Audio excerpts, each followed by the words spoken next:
Assalamualaikum warahmatullahi wabarakatuh.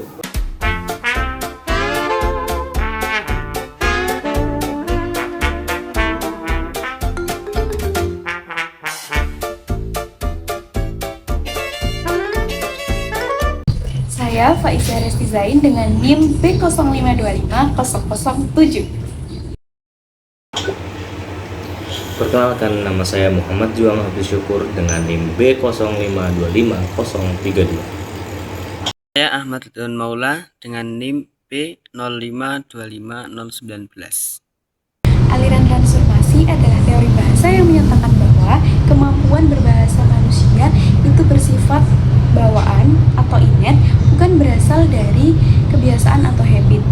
Nah, aliran ini dipelopori oleh Noam Chomsky dan lahir seiring diterbitkannya buku Chomsky yang pertama yang berjudul Syntactic Structure pada tahun 1957. Kemudian dikembangkan pada bukunya yang kedua yang berjudul Aspect of the Theory of Syntax pada tahun 1965. Ciri-ciri aliran transformasi ini ada 9. Yang pertama, berdasarkan paham mentalistik. Yang kedua, bahasa merupakan innate. Yang ketiga, bahasa terdiri atas lapis dalam atau deep struktur dan lapis luar atau surface struktur. Yang keempat, bahasa terdiri atas unsur kompeten dan performance. Yang kelima, analisis bahasa bertolak dari kalimat. Yang keenam, bahasa bersifat kreatif. Yang ketujuh, analisis diwujudkan dalam diagram pohon dan rumus. Yang kedelapan, membedakan kalimat inti dan kalimat transformasi. Yang kesembilan, gramatikal bersifat generatif. Untuk tokoh-tokoh aliran transformasi ini sebagai berikut. Penganalisisan kalimat menggunakan teori transformasi ini dilakukan melalui 2 tahap. Tahap yang pertama menggunakan kaidah komponen dasar, tahap yang kedua menggunakan kaidah transformasional atau pengembangan kalimat. Nah, dalam kaidah transformasional, proses transformasi dibagi menjadi 5. Yang pertama, pemasifan, yang kedua pengingkaran, yang ketiga pembalikan, yang keempat pengubahan menjadi kalimat tanya atau perintah, yang kelima pelepasan. Contoh proses transformasional dalam bahasa Arab.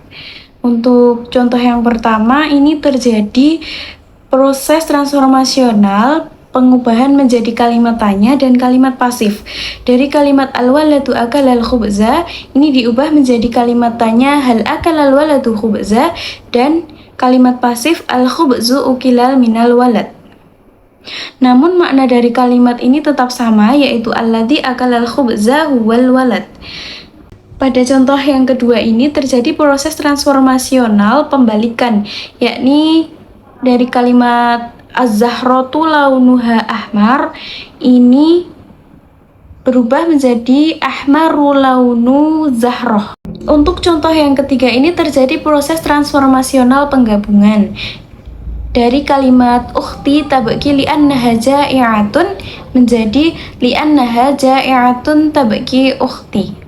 Kemudian contoh yang keempat atau yang terakhir terjadi proses transformasional pelepasan.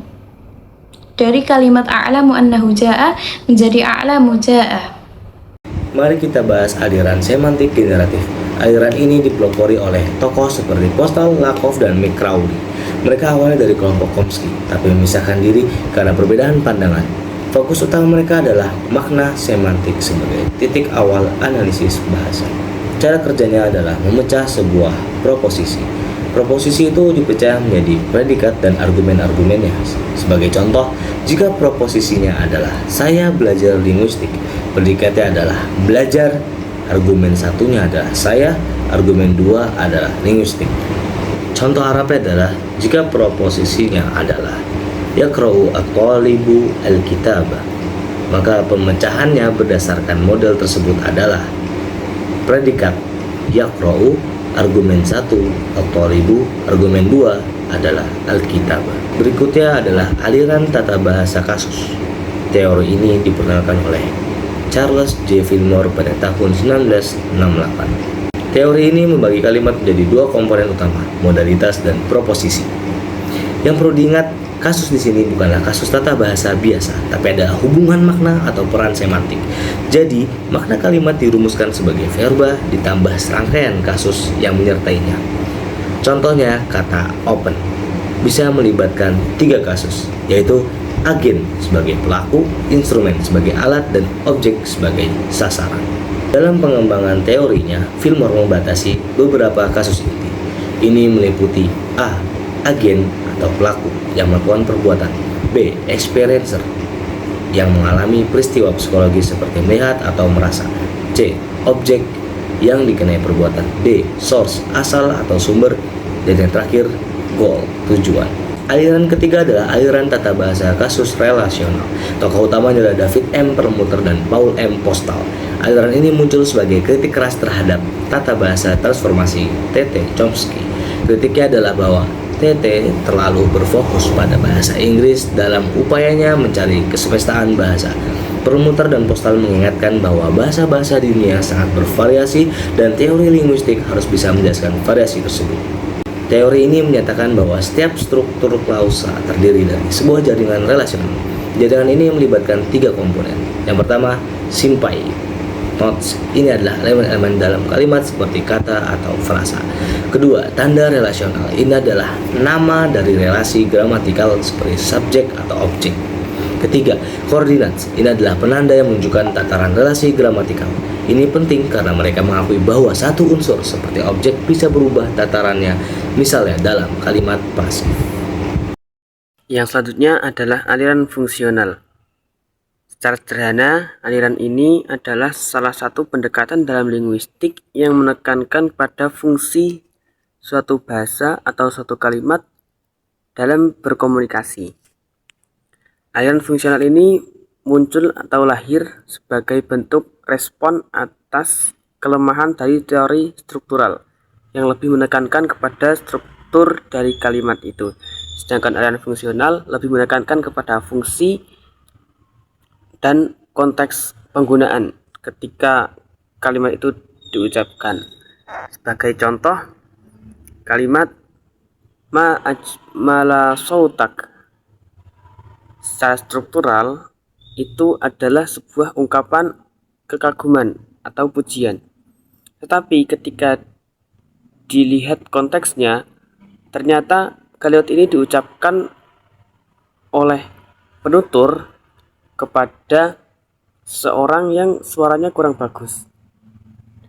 Nah, di sini menurut aliran fungsional itu adalah sebuah kalimat ungkapan kekaguman namun berisi atau bermakna sindiran. Kemudian juga ada contoh lain, yaitu atas tatiyau antusaidani, bisakah kamu membantuku? Nah, ini secara struktural adalah kalimat tanya, tapi secara fungsional, secara fungsinya itu adalah kalimat permintaan atau perintah agar seseorang itu mau membantu atau bisa membantu penutur tadi. Kemudian contoh yang paling mudah adalah kalimat as-sholatu khairun minan naum, yang tentunya kita dengar setiap subuh. Secara struktural itu adalah kalimat berita yang mengatakan bahwa sholat itu lebih utama daripada tidur, sholat itu lebih baik daripada tidur. Tapi secara menurut aliran fungsional ini mengandung makna bahwa ketika waktu sholat datang maka kita harus sholat, bukannya tidur gitu. Ya, secara sederhana seperti itu. Masih banyak contoh-contoh lain yang dapat kita temui dalam kehidupan sehari-hari, dan tentunya itu sangat berkaitan dengan kehidupan sosial kita.